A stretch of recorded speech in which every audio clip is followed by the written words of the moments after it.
fellow vessels, and happy Friday. Today is episode 11 of Kintsugi Talks podcast. My name is Soroya, and if you're new here, welcome. I hope that after this episode, you will follow and subscribe to this podcast show on Anchor, Spotify, Apple Podcasts, and Google Podcasts, and that you'll follow me on Instagram at Kintsugi Talks Pod. That is KINTSUGI Talks Pod. That is all lowercase letters, no space in between them. Now today is a topic episode, and we are going to talk about finding identity in the midst of a diagnosis. And I'm going to go a bit deeper into my story and my struggle that I even still deal with today when it comes to that. So without further ado, let's get into it.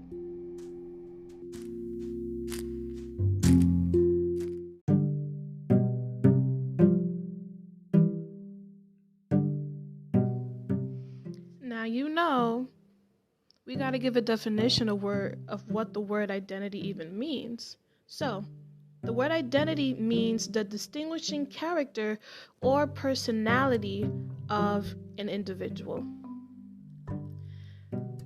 The distinguishing character or personality of an individual. Now, I first want to give kind of like a more deeper, detailed way of talk of what my diagnosis is, because I have somewhat brought it up before, but I haven't, I think, fully done like an episode where it's like I really go into details about it. So, my diagnosis, my professional medical diagnosis, I have to say that because people like self-diagnosing themselves nowadays, and it's like, no, I went to a licensed professional and this is the diagnosis that I received. My diagnosis is major depressive disorder, general anxiety disorder, borderline personality disorder, and I struggle with disordered eating, being anorexia and binge eating. Now, since the age of 5 to 6 years old, I always knew that there was something different about me. There was things that I was experiencing, thinking, feeling that no 5 or 6 year old should be thinking or feeling. I thought about death a lot from a very young age. Like, I would visualize and think about death a lot. I would wonder what it felt like to be inside of a casket.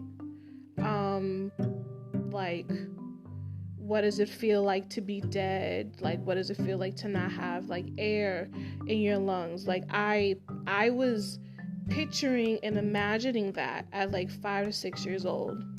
That is my earliest memory of like recognizing that, oh, there's something different. There's something different about me. Now, I did not receive medical help for this. I didn't start receiving medical help for this until the year 2016. So I was 20. No, I wasn't 20. Well, I was in my 20s. I was in my 20s when I was dealing with this. When I first started receiving medical treatment for this. So it's quite a large age gap, you know? And it was definitely a process of beginning therapy and finding the right therapist for me. Now, there's no one-size-fits-all when it comes to treatment for mental health, mental illness. That includes having the right therapist, counselor for you, having the right psychiatrist for you, finding the right type of therapy for you, finding the right type of medication for you if you need medication, so on and so forth. It's no one-size-fits-all, unfortunately, and it does require a lot of trial and error. Like, right now, currently for me, I am on medication, and I have been, In the beginning of my treatment in 2016, I was on a different type of medication than the medication that I currently take. It was definitely a trial and error to get to the medication that I take now because I've been through so many different psychiatrists and therapists. In the beginning of my journey, I was bounced back and forth between therapists, and they had the same response every time. That I was like, we don't have the right type of treatment for you. We think this therapist or this like group of therapy will be better for you. And then the next one would say that, and the next one would say the same thing, and it would go on and on and on. And that made me feel so discouraged because I'm like, is there something that wrong with me? Like, am I that messed up of a person that all these different licensed medical professionals are saying they don't have the right type of help for me, and I keep getting passed on like an offering plate in church? Like, it made me feel so discouraged, and it made me feel so even more messed up. It's so much more bad about myself than I was already feeling. And I started to give up on therapy until I did find one therapist. Her name was Flory. And I had sessions with her for going on about 9 months until she got moved to work in a hospital. And when I tell you, we both cried when she told me that, because we had developed such a great client-therapist relationship. And I was actually starting to see some type of progress with her, that when she left, I just felt betrayed. And I just felt like, great, I can't have nothing good in my life. Like, the one therapist that I do find, they gotta get taken away from me. And from that point on, I gave up on therapy altogether. I was like, no, I don't want to deal with this. I can't deal with it. And that happened, what year did that happen? This happened like 2018, 2019, or 2019. Around that time, that's when it happened. Then around that time, I was dealing with a lot of different things. I was dealing with dysfunctional family relationships, one of them being my mother, my biological mother. I don't have a relationship with her at all, by choice. My biological father had passed away in 2019. And I was slowly falling back into just a very bad depressive state. And also, like I stated in my last episode, in 2019, that's when I got my second diagnosis of cancer. So I was going through it. I was severely going through it. And then it took kind of the push from my boyfriend to be like, I think you should consider like getting back into therapy again. And I did eventually go back into therapy, which I now have 2 therapists. I have 2 therapists and I have a psychiatrist. And the type of therapy that I do with my therapist is called DBT, which is dialectal behavioral therapy. And that type of therapy, it is very similar to CBT, which is cognitive behavioral therapy, but dialectal behavioral therapy focuses more on emotional regulation, and it's doing a lot more work in regulating emotions and making sure that the goal is to like being able to sit down with that emotion and be like, okay, what is this emotion? Where is it coming from? Why do I feel this way, and how can I act around this emotion in a positive way to where there isn't no negative outcomes that could possibly like trigger me and have me go into a very bad depressive episode or a psychotic episode or disassociation or something like that. And medication. I currently take medication, and like before, earlier I had said that in the beginning of my treatment journey, I was on a different type of medication than the medication that I'm on now. So the medication that I took in the beginning of my journey, the first one that I took was called Celexa, and it's an antidepressant. And the reason that I stopped taking that was because it actually increased my suicidal ideations. And I didn't like that, and so I asked to be taken off the medication. Then after that, I was put on 2 different medications. One is called Wellbutrin, which is an antidepressant, and the other is called citalopram, which is an SSRI, which is basically is used for depression and anxiety. And with those medications, I was on those medications from late 2016 to 2018. So I was on those medications for 2 years, and I saw no improvement at all. Like, nothing got worse, nothing got better, everything just stayed the same. It's like I'm taking this medication and it feels like how I did before when I wasn't taking medication. There was like nothing had changed. And so then I stopped taking that medication, and from 2018 till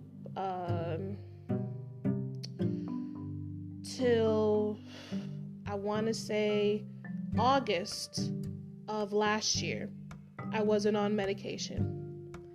Then August of last year, I was put back on medication with my now psychiatrist. I am currently on 4 different medications, and they all have different purposes. The first one is called Lexapro. It helps to ease the symptoms of depression and anxiety. The second one is called Gabapentin. This helps to ease the symptoms of depression along with anxiety. Trazodone, which is an antidepressant and a sedative. Sedatives are to help people with sleep problems. And I'm also on Abilify, which is an antipsychotic. Pretty much it helps with the mood swings that I get from the borderline personality disorder. Now, the side effects that I deal with these medications, it is, I actually don't deal with that many side effects, surprisingly. I would say the main ones that I deal with is constant fatigue, chronic fatigue. I am tired all the time. I get headaches and migraines every now and then. Feeling of confusion, like this fogginess that I get. Dry mouth. I get dry mouth from the medication that I take, which is not fun. So I do have to drink a lot of water. More water than I usually do. And those are the side effects that I deal with the medication. And that is kind of a picture of what my medical treatment has looked like and what it looks like now.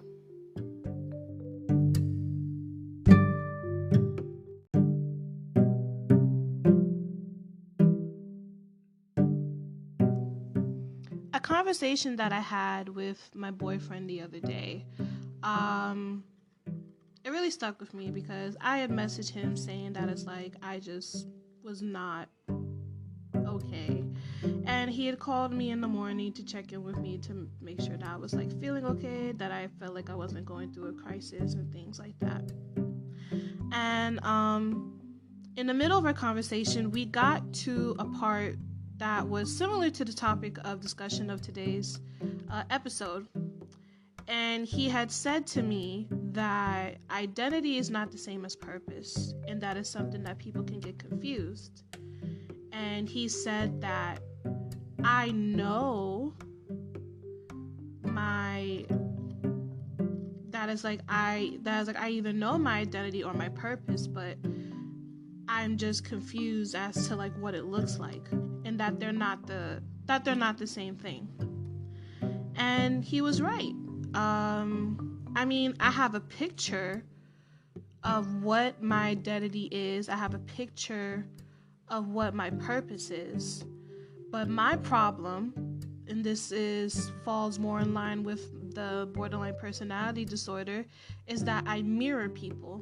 And I mirror people because from a young age, I was taught that who I am wasn't good enough. And I was forced to be someone that I could never be, that I could never live up to, no matter how hard I tried. So what I do is that I mirror the people that are around me so that I can have some sense of feeling accepted. Now, I am trying to grow out of that with God and therapy. And to know that, well, what I do know now, well, I don't fully know it yet because I don't fully believe it yet. I'm working on it though. Is that my diagnosis is a part of me, but it doesn't make me who I am.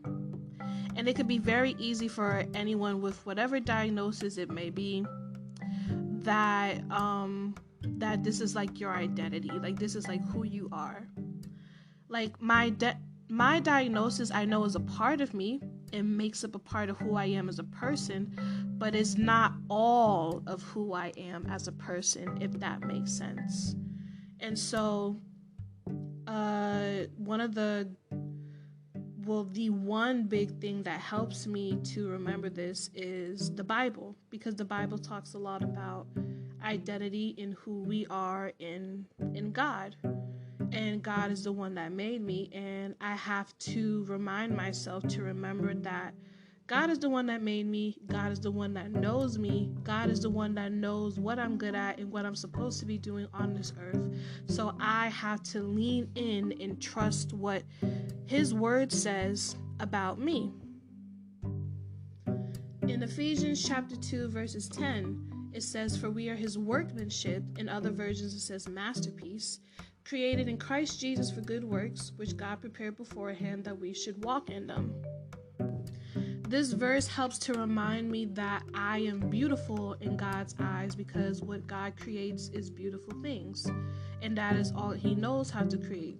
That's all that He knows how to create, because He is a beautiful God. And so this reminds me that I am a beautiful thing, a beautiful person. John 15, chapter 15 reads, "No longer do I call you servants, for the servant does not know what his master is doing, but I have called you friends. For all that I have heard from my Father I have made known to you." Jesus considers me His friend. And it helps me know that is like I am worthy of friendship, and that I am a good friend, and that the people who are around me that care for me and love me see me as a good person, and they see me as a good friend. Because if they didn't see me as a good friend, then they wouldn't be in my life.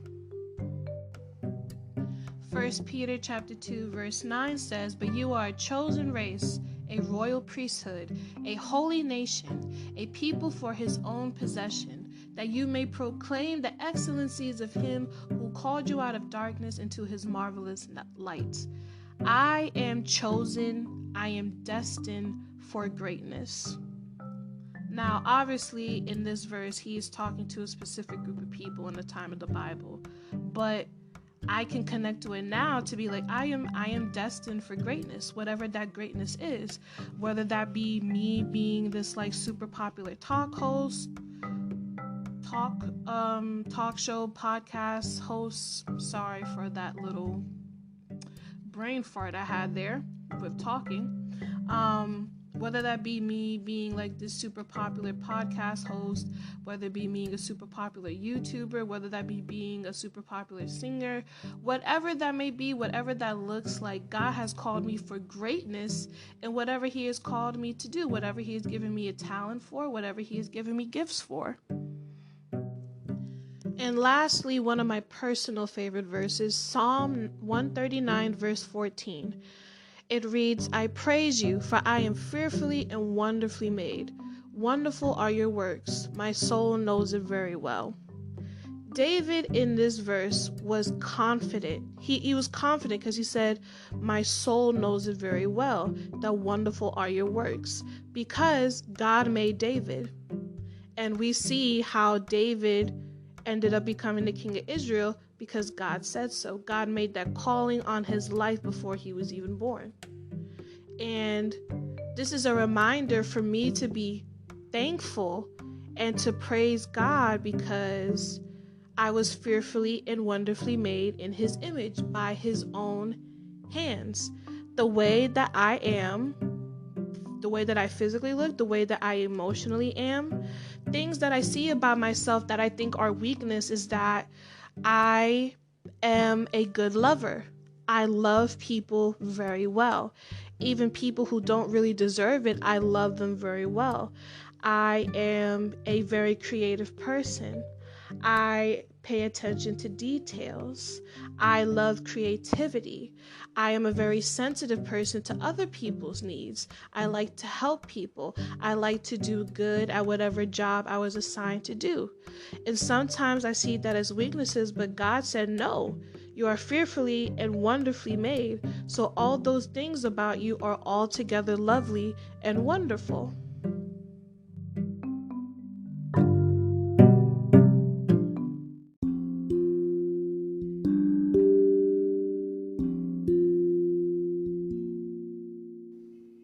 That is it for today's episode, and this is also the last episode for this week.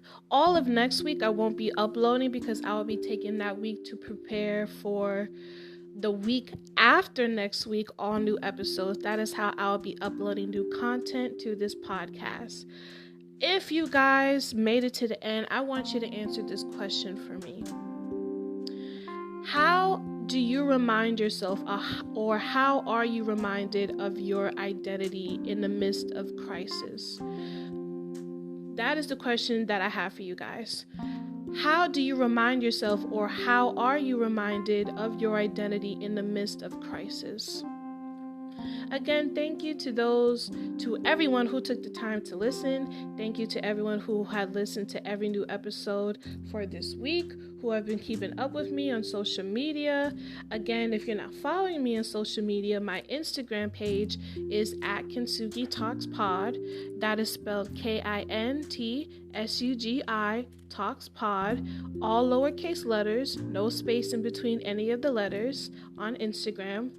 And you can listen, follow, and subscribe to this podcast on Anchor, Spotify, Apple Podcasts, and Google Podcasts. I will see you technically 2 weeks from now. Until then, God bless.